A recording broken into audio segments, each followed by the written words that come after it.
Welcome to The Explainer. Today, we're going to deconstruct a seriously terrifying modern ghost story. We're going to break down slide by slide how this Hindi horror tale builds suspense and fear right from its very first line. So, let's just jump right in. The story kicks off with this simple but incredibly ominous warning. You know, it's the kind of line that just instantly puts you on edge. It's the perfect way to set a chilling, foreboding tone. And what's the setting? Well, it's the absolute classic horror setup, right? Our main character, a deadline he has to meet, and a really bad storm. That combination of urgency and being totally isolated, it's a perfect recipe for suspense. So, here's our hero, Deepak. He's a modern guy, a professional, someone who believes in logic and reason. So when he hears all these local superstitions about a ghost called a Chalava, he just scoffs. And right there you have the central conflict of the entire story. Modern skepticism versus ancient folklore. I mean, listen to that description. The writing is just fantastic. It doesn't just say it was raining hard. No, the raindrops were hitting him like knives. You can almost feel how cold and hostile that environment is. It really pulls you into what Deepak is going through. Okay, so this is really important. Nithin knows Deepak is a total skeptic, but he insists that he take this little protective charm. Deepak, kind of rolls his eyes and takes it, but this little pouch is going to become so important later. It's a perfect bit of foreshadowing.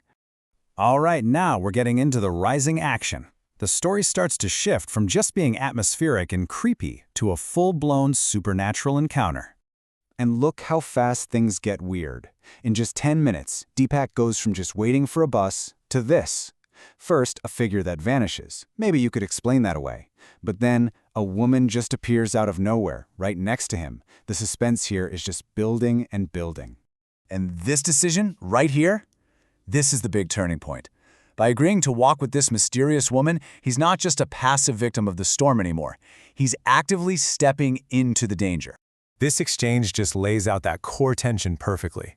Deepak is all logic, saying, "This is foolish," but her response is so chilling. "You haven't seen it, that's why you talk like this." She's speaking from experience, while he's just speaking from his own limited worldview. Okay, take a deep breath, because now we've hit the climax. This is the moment everything has been building towards. It's where that sense of dread finally explodes into pure, unfiltered terror.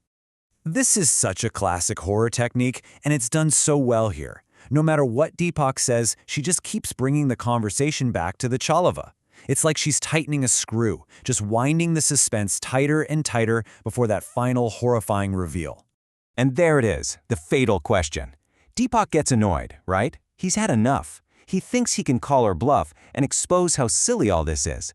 He has no idea that he just walked right into her trap. Just chills.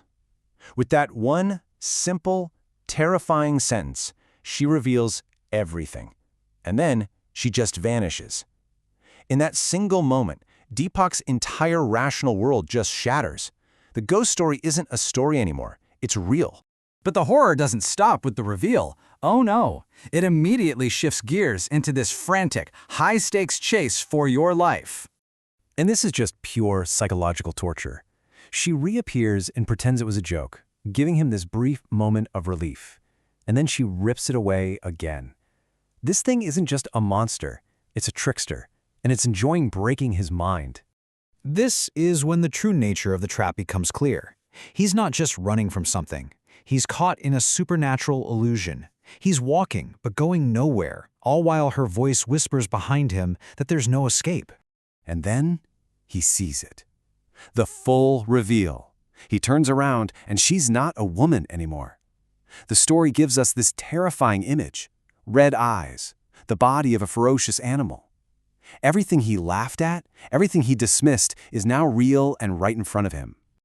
I mean, what do you even do at that point? Logic is gone, skepticism is gone, all that's left is pure primal instinct. You see the monster, and you just run. You run for your life. So, after all that terror, how does it end? How do you possibly get away from something like that? Well, this brings us to the resolution. And somehow, after what must have felt like an eternity of running, he does it. He breaks free from the illusion. But it's not easy.